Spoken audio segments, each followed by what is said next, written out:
Welcome to the Pretty Confident Podcast, where we embrace authenticity, own our worth, and build unshakable confidence. I'm your host, Sierra Renee, so let's dive in. What's up, you guys, and welcome back to another week of the Pretty Confident Podcast. Thank you so much for tuning in. If you are a new listener, thank you so much for tuning in, and thank you for giving me some time out of your day to show you what we discuss on this podcast. And if you are an OG or a returning listener, thank you so much for coming back and sticking through thick and thin with your girl. Now, I am recording this late at night, okay? And I ain't got much time, but we are going to talk about this topic and get right out the door, okay? I'm not gonna hold y'all, but look what I decided to wear today. Let me angle it down a little bit. The Pretty Confident Podcast, a hoodie. Yes. I need to pay the lady that did this one to make a few more and a little bit larger because I like a large fit. And if you've never seen this hoodie before, I told her put the pretty on one sleeve and then put confident on the other. This is so cute. And then obviously you can see pretty confident and then podcast in cursive. Mwah, chef's kiss. But yeah, how are you all doing? How has you all's August been so far? It is almost up, you guys. We have a few more weeks left. I cannot even believe it. We have 4 more months in this year left, and it will be 2027 where my child will be turning 1 year old in May. That is so insane, but I love it so much. And I have endured and loved every single second I have had with my baby girl because the same way that August is almost over, my maternity leave is almost over. So it is, a bittersweet moment because I'm ready to get out of the house and get back to, rejoining society a little bit just to get myself out of, okay, I'm always in the house and the house isn't always clean because it's not just me in the house. So getting out and removing myself away from always looking for something to do. And I would love to stay at home with my baby girl 24/7. And maybe I'll do a different episode on this, but there is a difference between a full-time parent and a part-time parent. And don't hate me when I say this, I'm not knocking anybody, but the women are typically the full-time parent when it comes to caring for the newborn and doing everything that the newborn needs. And so I just feel like I need a break. I need the part-time parent to step up and be full-time. So yeah, like I said, no knock on anybody, but there is a difference. And I feel like, majority of the time, women take the role of full-time parents, especially in the infant phase. So yeah, I feel like I just need a break from being a full-time parent. Because she's always with me unless I have to go do something, then she's with her father. So yeah, just getting a little break from always being on standby, or not on standby, but always being forefront and allowing him to step in, because I always ask him, I'm like, do you feel like I'm hogging her? And he tells me no. So I'm like, but I feel like I'm hogging her since I always have her. So I don't know. Two things can be true at once, right? But yeah, maybe I'll do a different episode on that. Y'all let me know if y'all even want it, but I can't leave nothing to chance with y'all. When I be telling y'all to give me ideas, y'all don't be giving me ideas. So I'm not going to leave it for y'all to tell me if y'all want that type of episode or not. So maybe I'll put it out there. Maybe I won't. We'll see. But I am only going to do one episode tonight. Today has been jam-packed with me and all types of stuff. There's some opportunities and some things I got going on that I'm not going to discuss just yet, just in case this video gets into the wrong hands. So after some things pan out, maybe I'll disclose it after, everything is signed on the dotted line and things are set in motion. But until then, just know that I have been busy, okay, behind painting this room, revamping this room, some stuff behind the doors, and being a full-time parent. And my maternity leave is coming up to an end. So yeah, that is insane in and of itself. But yeah, I hope you all are doing great. I hope your August is going well.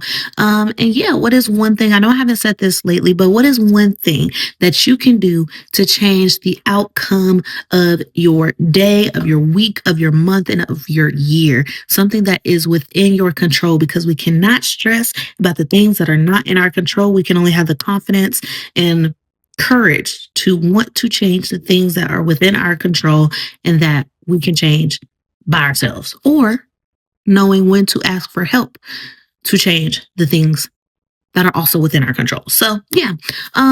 Anyway, we're going to hop into this episode. If you cannot tell by the title, you guys, this may be a touchy subject, but I want to discuss having the confidence and the wits and the brain smarts and the wisdom to unveil whatever is blocking your view. I don't know.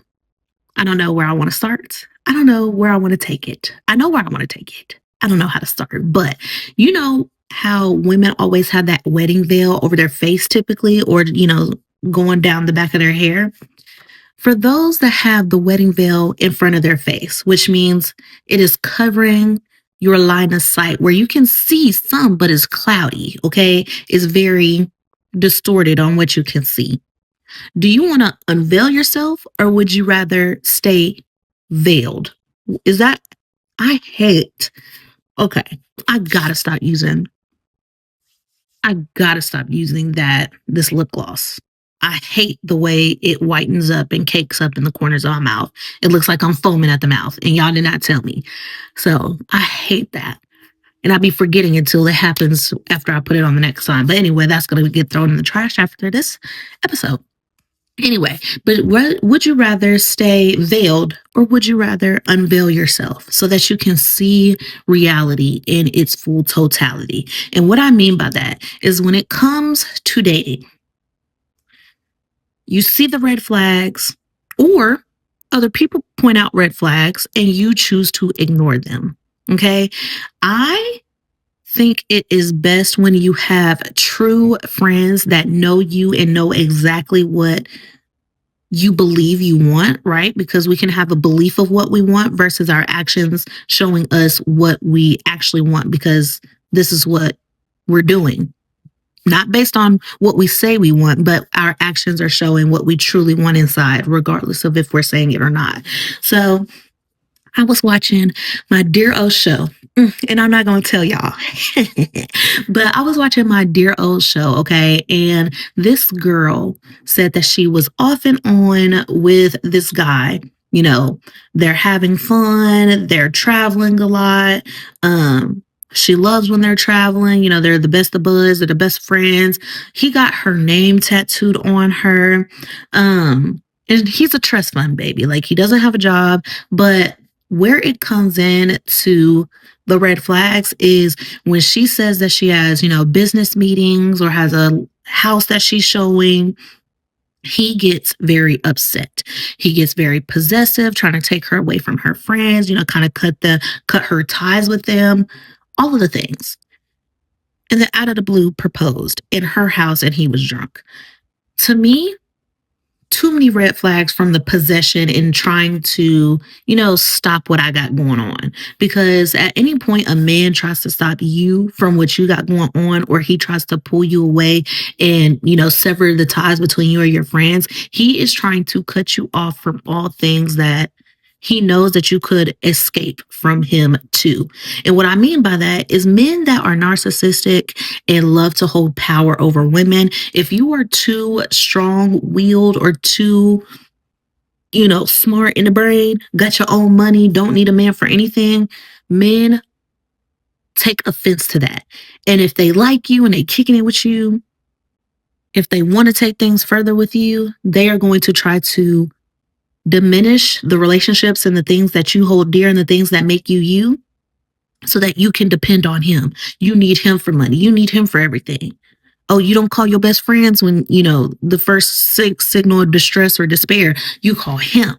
So now he's controlling any and everything as far as communication, money, all of that. And that's how women get trapped. And I feel like when you have good friends that can recognize the signs, especially two that have been divorced due to cheating and due to their men not liking the fact that they got their own business going on, that's an insecure man. And that man wants to make you, he wants to put you in a box, okay? And that is not safe. I actually had that happen in my personal life where someone that I guess I was dating was like, oh, well, you made more money than me. The man should be the breadwinner. Da, da, da, da. You were intimidated. You are intimidated by little old me, and rightfully so. If I cannot push you to be the best version of you, not saying that I'm comparing myself to you or not saying that, haha, I'm doing better. So, I got to be the breadwinner. I'm not saying any of that. But if my success and my will to do better for myself is intimidating you, I am not the female you need to be with. I'm not the female you need to be around, because these day and ages, jealous men abuse and kill women because they want to be them or want to be in the position that the women are in.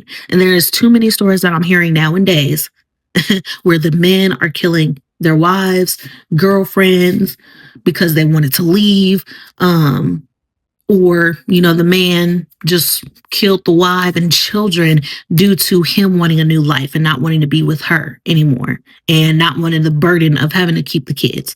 So I've been here to say it is nothing dangerous than a man who wants a new life. And that is true. And it is nothing there's nothing more dangerous than a man that wants a new life. And I'm going to add on to that wants what you have, but cannot have it. So he's jealous of you and envious. You have to watch those type of men. So I completely applaud her friends for, well, she had one specific friend that kind of pointed out and wasn't taking no BS from him. The red flags. And she was like, hey, like, I just want my friends to be happy for me. Like, she just hates him and very judgmental, yada, yada, yada, yada, yada. But I feel like there is a time as your true friend, like it's a difference from, just a surface friend telling you this, that, and the third about you and your relationship, but a true friend that knows you down to your core and knows that you are stepping way low on the totem pole to pick this man up. Like, yes, he's a trust fund baby, but he does not work hard for the money that he has. And he's possessive and jealous of you about the businesses that you have built from the ground up and the business that you are conjuring and cultivating. So there's nothing more dangerous. But he ended up proposing to her, and she didn't want to tell the one friend because there is I understand not wanting to tell somebody that doesn't like your partner the good news, because that they're not going to be excited for you. So why would I want to tell you something when I think this is a happy point in my life and you're just going to tear it down, knock it down, make me feel bad, right? So I completely applaud her friend for, speaking up and telling her, this is not who you say that you want to be with. Like, are you sure that this is the guy that you want to be with? If so, fine. I think you're making a mistake, but I feel like you need to hear the God honest truth from the people that call themselves your true friends, because sometimes you could be so blinded by fun and or love, or is it so much fun that you're confusing it with love? And you need somebody to pull you back into reality, because men that are narcissistic and manipulate you, they will make it seem like, oh yeah, I love you. This, that, like, we go here, I take you here, I buy you this, I do this. They love bomb you with materialistic things. But what are you doing as a man to show me that you love me? What are you doing as a man to show me that you're a provider, protector, and a leader? If it's none of those and we're just kicking it and having fun 24/7, yes, it is fun to do all these things and extravagant off a whim, all of the nine. But when it comes down to it, when we're not out somewhere having fun and taking social pictures for social media, What are you like behind the camera? What are you like behind closed doors when nobody else is looking?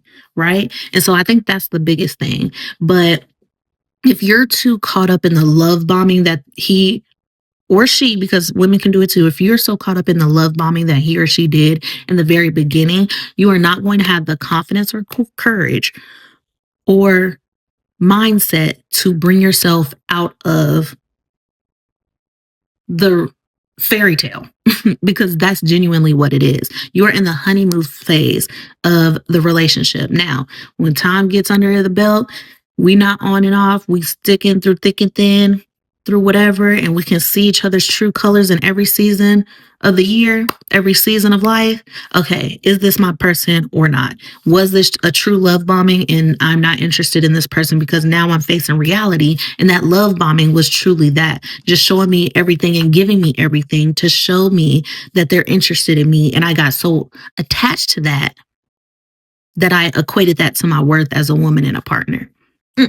Not at all.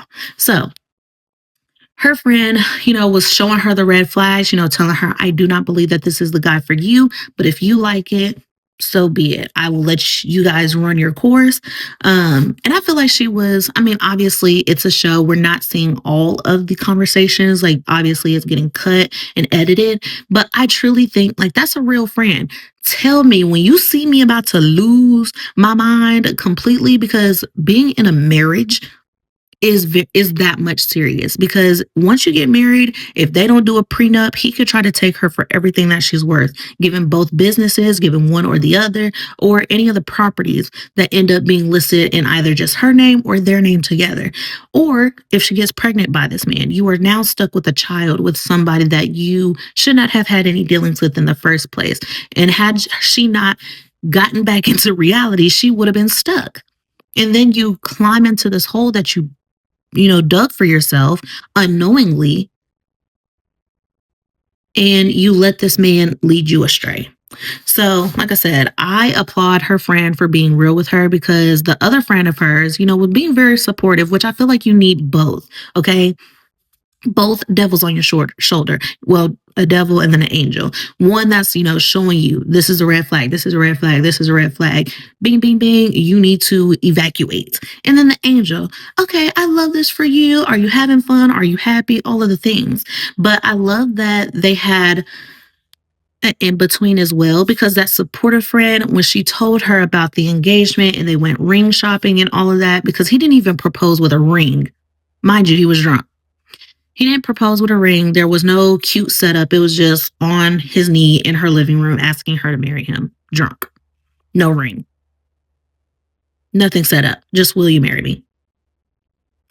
Interesting. But anyway, when they were having a conversation at the jeweler place, her friend was still very supportive, asking her the right questions of like, do you feel like you love him? Because every time on camera, when he said, I love you, she said, okay, bye.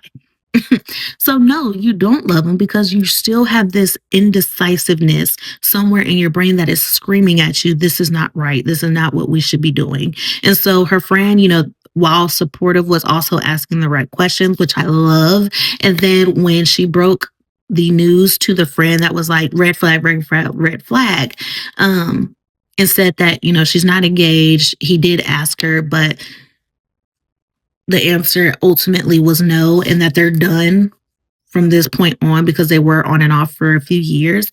The friend didn't go, hey, I told you so. Well, I told you, I told you this wasn't going to work out because of this. And I told you he was a scumbag. And she didn't do any of that. She tended to her friend's emotions, because although she was in la la land and fairy tale land and love bomb land with this guy, she also had real feelings, no matter if it was confusion or not. So I commend both of the friends for, one, the angel being supportive, but also gradually bringing her back to reality with certain questions. And then the little devil's advocate showing her like, hey, these are red flags. This is not something that you said that you want. Are you sure that you want this? This can go down a bad path. But if you like it, I'll support you to the best of my ability, because I'm not going to stand by something that I don't believe in either.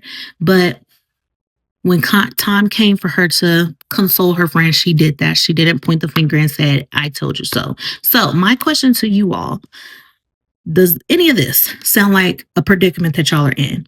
If so, are you willing to unveil yourself to see the truth for what it is? Or are you going to choose to stay veiled behind the cloth, not seeing the full picture, deciding not to see the red flags, deciding to move forward? Oh, my light died. Deciding to move forward, even though you know this is something that doesn't feel right and doesn't sit right with you, but it can ultimately change your future. What are you doing? What are you doing? Let me know in the comments. And I know that is very hard to, I'm also not trying to say that telling your friends can mess up your relationship or your life, and you should, keep people that you know out of your life and out of your relationship. I feel like you really have to decipher, who should I tell that have my best interests at heart and that know me, and who do I not tell because they're just here to judge and, I don't want to say mess up your life, but maybe gossip about it a little bit, not really, looking out for what's best for you, just willing to demean you and just talk down about what you're doing in your relationship. There are two differences and many more out there, I'm sure, but I would rather tell those that I hold dear to me and that I trust my problems that's going on with my relationship, instead of holding it in and trying to deal with it by myself. And even when you do tell people and they give you their advice or whatever, it is up to you whether you take that advice and run with it, or you take that advice, sit with it, decide what you'll do with it, and then move on, whether normal program as scheduled, or I'll take it with a grain of salt and see how things play out if I listen to the advice. All right. So the number one thing I've always said in previous episodes is that I don't take advice from somebody that is not in my predicament. Okay. I am married. I am not taking advice from somebody not married. I'm not taking advice from somebody with a failed marriage who cheated or who did this or who did that when I was not a mom. I am not giving you advice on how to be a mom because I am not a mom. Now I am. Some things may work for me that don't work for you in motherhood, and vice versa. There is an option. There is a choice in every decision that you make. So you can tell your friends. You don't have to tell your friends. If you tell your friends and ask for advice, you don't have to take it. Okay. So unveiled or veiled, which one? All right. Let me know in the comment section. I'm going to go ahead and get out of here. I need to shower and prepare myself for the day to come because I have a very busy day tomorrow. And so I'm trying to get this edited and scheduled for you all by tonight so that this goes out on time. Tuesday, audio only, Spotify, Amazon Music, iHeartRadio at 8 a.m. Central Standard Time. And then the visual, okay, at 5 p.m. Central Standard Time on Wednesdays, only on YouTube. All right. And y'all let me know how you guys like my setup now. We painted in here. I changed this stuff around. I'm going to take the lights a little bit over and then up and around on this wall. So I got a little bit more stuff to do in this room, but it has come a long way. If you remember the very first episodes I was doing in this room. So y'all give me ideas. Let me know 1, 2. And yeah. Answer my question, veiled or unveiled, okay? I love you all, and I will see you next week. Peace. Thank you for tuning in to the Pretty Confident Podcast. Remember, confidence isn't about perfection, it's about embracing who you truly are. So until next time, stay bold, stay authentic, and stay pretty confident. Peace out.